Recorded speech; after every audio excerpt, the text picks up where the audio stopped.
Ang inbred program, ang yield niyan, average 4,000 to 5,000 metric tons, kilograms. Okay. Versus sa hybrid, double the amount. So, bakit pa tayo pupunta dun sa inbred program? Nakalahati lang ng hybrid program ang yield sa production. Can I answer that, Senator Tulfo? Yes, ma'am. Yes, because I wrote that Rice Competitiveness Enhancement Fund. And yung inbred seedlings po natin made in the Philippines. It was discovered by Phil Rice. Ang maximum niyang yield is 6 metric tons per hectare. And it costs 38 pesos per kilo. Yung hybrid seedlings po, lahat yon imported. And it costs 250 pesos per kilo. And ang yield po niya is, sabi nila, 8 to 10 metric tons per hectare. And para mo ma-achieve yung 8 to 10 metric tons per hectare, you have to have a lot of inputs na the poor farmers cannot afford. Kaya kami, sa poor farmers, we recommend the inbred seedlings kasi made in the Philippines at ang nagsusupply nito ay co-op of Filipino farmers. In addition to the explanation of the Honorable Madam Chair of the committee, Senator Villar. Kasi di ba, Yeah. Let me Yusek, explain. no, let me explain. Tapos na yung explanation.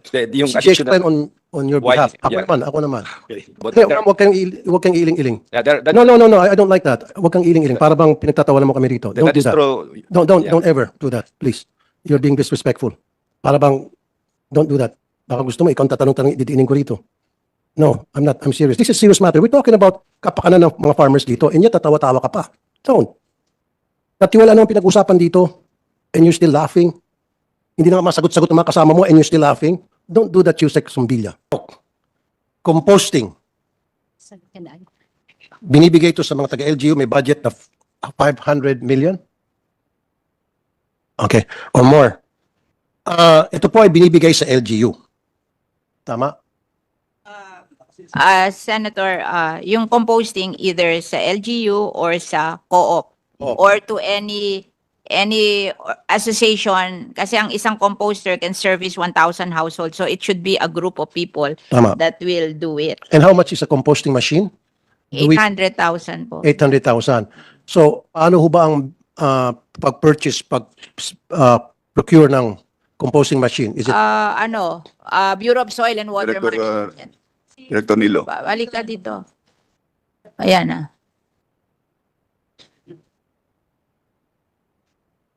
Magandang hapon po, Honorable Chairperson and Honorable Senator Tulfo. Dr. Gina Nilo po from the Bureau of Soils and Water Management. So we have a program po on composting and so the question is about how do we... Is na po itong composting program, ano po? Am I right?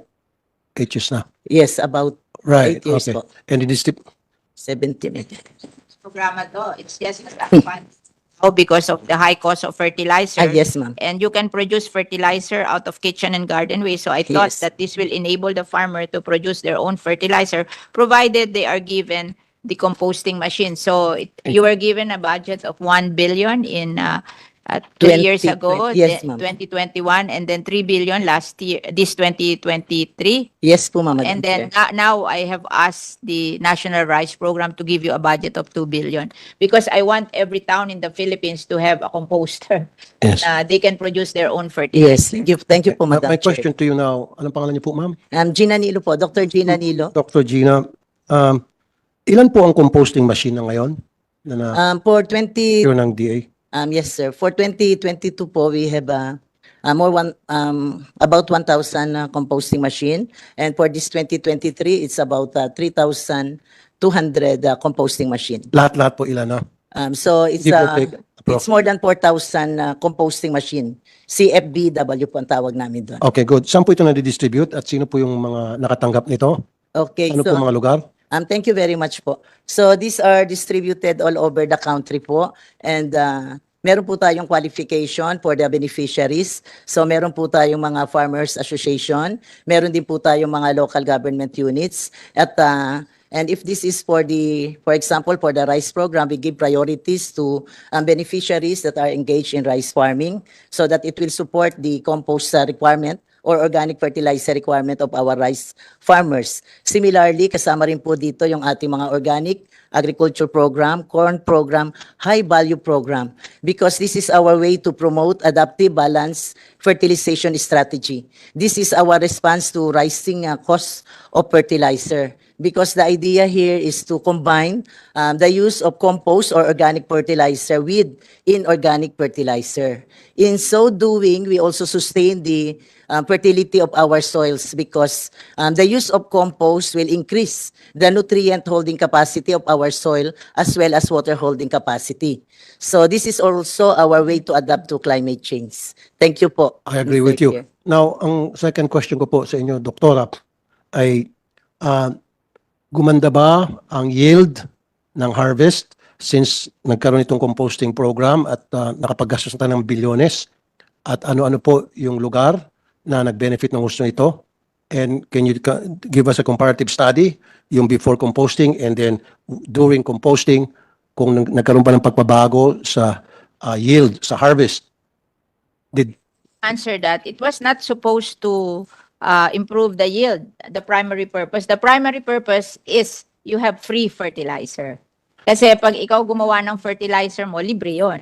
Kasi ito it comes from kitchen and garden waste. So yung parang ito, imbes na itapon sa landfill yung kitchen and garden waste, ginagawang fertilizer.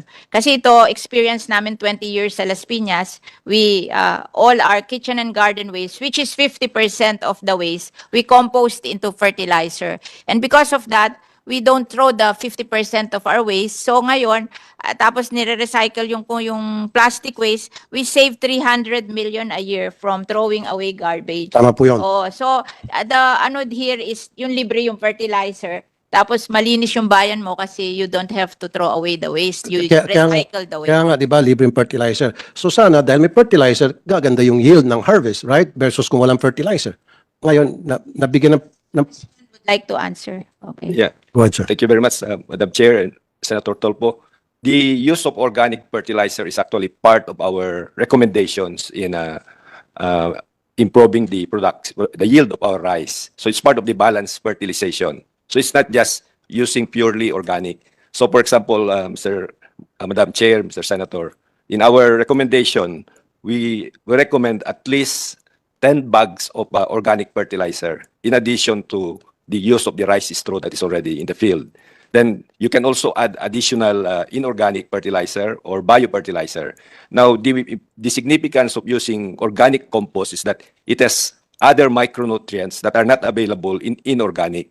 In inorganic, you have only N, P, and K at most. Whereas in organic fertilizer, you have the micronutrients like magnesium, sulfur, zinc, and then it also enhances the soil quality, the water retention, and then the sustainability of the rice farming in the long term. Itong composting po, fertilizer, ginagamit niyo po to sa palay? As part of the fertilization process palay. sa rice. Okay, sa rice. Hindi ho angkop dapat to. Kasi patubig yung sa rice, lulutang po itong compost. Hindi sir, kasi they have to be composted properly. If you just use the the rice straw or the waste material without composting it, then it will float. But if it is properly using those composting machines, it's properly composted. Okay. And then it is degraded, then it is incorporated properly in the soil. So do you have study to... Use it in vegetable also. Yeah, I don't see any problem with vegetable kasi, Madam Chair, yung information na tanggap ko, hindi bagay. Sa vegetable, okay ito, in composting. Pero pagdating sa rice, hindi. Dahil sa rice, patubig yan. So, nandun yung possibility na lulutang to, itong composting. It's part of our recommendation, Madam Chair and Mr. Rice, because they told me that compost with animal manure is very suited for rice. Can we call field rice now? Yeah, Okay. this is actually what I'm saying is part of the recommendation of field rice, Madam Chair. Jan? Madam Chair, Mr. Senator Tulfo, sir. Opo, ang kalahatan po natin siya tignan, bahagi po yung napoproduce from the composting machine, yung organic fertilizer. Sa rice po, isang paggamit nito, sa pagpupunla po ng planting materials, sa seedbed pa lang, ginagamit siya. Para yung pong mga seedlings, kasi po yung kakayahan niya na gawing mas better yung soil, madali mong bunutin yung seedlings sa practice po sa rice bago mo ita-transplant pagka po gumagamit ng organic fertilizer. So ito po ngayon po yung tanong nyo na nakaka-contribute ba to sa yield. Mahirap pong i-separate kasi yung ano ba yung na-contribute niya dun sa total yield. Pero sa practice po talagang ginagamit yan ng ating mga farmers. Even po sa field rice, sa ating mga experiment stations po, ginagamit. So meron ba kayong studies nito na angkop na angkop talaga ang composting sa rice? Mr. Chair, Madam Chair, I would just like to give you an example. Do you remember in one time in Kadiwa at DA, they were selling rice at 25 pesos? That those cooperative are using purely organic. They're not using inorganic. They're using organic fertilizer and biofertilizer. And their cost of production, because they only use organic and biofertilizer, their cost of production is such a level that because the co-op also do the milling, the drying, they were able to sell it at 25 pesos just early this year and late last year. So that is how they were able to reduce their costs. And this is actually one of the technologies that we are scaling in our proposal, Madam Chair, in that agro, we call it Eco-SRI. This is purely organic way of raising rice, of growing rice at a yield that it is still good for farmers who have limited resources. So that is the target of the Eco-SRI, Madam. Do you still remember the one clustering that we have in the proposal, Madam Chair? Thank you for that answer. Now, Pong farmer na nakakabenta sa Kadiwa store ng 25 pesos per kilo, their cost of production is 8 pesos per kilo sa Nueva Ecija. And I'm glad they're using this organic fertilizer for that. Kaya malaki ang tulong kasi hindi nabibili ng fertilizer. Tapos malaking bawas sa gastos yung pagbili ng fertilizer. Yes, Madam Chair, and we want to scale that in bigger scale because the challenge always in the Philippines, Madam Chair, is that we demonstrate it, but then we don't do it in scale. So that's why in our program now, we want to fund it and do it in larger scale with more farmers participating, more cooperatives participating. Paano mo binibili? Kasi baka katulad ng fertilizer, may issue. How do you go about buying the composter? Thank you po, Madam Chair. First of all, yung question po tungkol sa does it increase yield? Definitely po, it increases yield. Because just this year, 2023, we have a nationwide program all over the country on the adaptive balanced fertilization strategy. We have several protocols po depending on the target yield. And most of our demonstration is the target yield. Doctor, if I can interrupt, sabi mo, nagkaroon ng increase sa yield. Yes po. So meron ba kayong comparative study nung before composting and then during composting? Ilan po yung na-increase na yield? Yes po. Kasi kung sinasabi niyo po nag-increase yung yield, bakit number one importer pa rin tayo number one importer na tayo ngayon ng rice? Na-overtaken pa natin yung China. So that is the very reason po why we have to scale up and the very reason why we need to make use and intensify the distribution of our CFBW, our composting facilities, because it really helps. Meron po tayong mga data to... Kasi kung pag-usapan natin yung yield ng rice para mabawasan ang ating importation at para makatulong sa ating mga farmer, okay ako sa composting. Pero hindi kaya mas maganda kung gumamit tayo yung urea, yung fertilizer na para mas mabilis yung yield sa production? Okay, sir. Thank you po for that question. Actually, yes, truly the requirement for rice and other crop is high. And this should be sustained by the use of inorganic fertilizer. But over time, we are damaging the soil. Because with the use of compost, we are improving the quality of the soil. It enables the nutrients to be stored in the soil. It enables the water to be stored in the soil. Pagka pure urea po, para tayong nagtatapo ng fertilizer, pag ini-apply po natin sa lupa, kung sobra pang pagkakalagay, it will go to the groundwater. At hindi naman po lahat ma-absorb ng crop. Subalit kung gagamit po tayo ng compost, this will be slowly available at the right time na kaya namang i-absorb ng crop. Kaya po yung adaptive balanced fertilization strategy, meron po kaming protocol.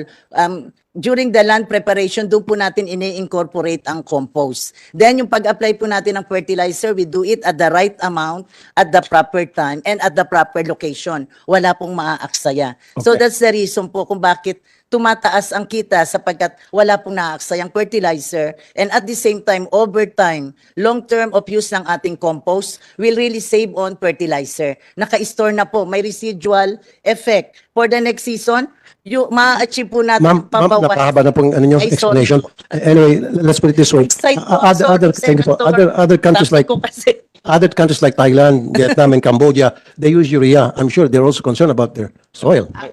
Madam Chair. No, I asked the United Nations Food and Agricultural Organization kasi 38% ng soil ng Philippines degraded. And I asked them, how do you solve the degradation of the soil? Their answer is compost all your waste and bring them back to the soil. Madam That's Chair. their answer. Yeah. So, Madam Chair, actually, Madam Chair, Senator Tulfo, one of the things that has kept us from attaining higher production is actually the limitations that we are encountering with our soil. And when I was looking at the different interventions that we have, we've been providing hybrid seeds, certified seed. We also provided fertilizer, urea, or inorganic fertilizer. And yet I was asking my colleagues, how come our yield is still at 4 tons per hectare, national average? So if you look at it now, you look at the data of the Bureau of Soils and Water Management, our soil are already degraded. We cannot just keep on adding urea, using urea or NPK, because there are now other micronutrients that are limiting our productivity. That's why in the Masagana Rice Industry Development Program now, Madam Chair, Mr. Senator Tolpo, we are implementing nationwide, large scale, not just the demonstration anymore, demonstration of peel rice or BSW or large scale, the application of balanced fertilization. And this recommends the application of organic fertilizer or compost as basal, and then the use of biofertilizer that will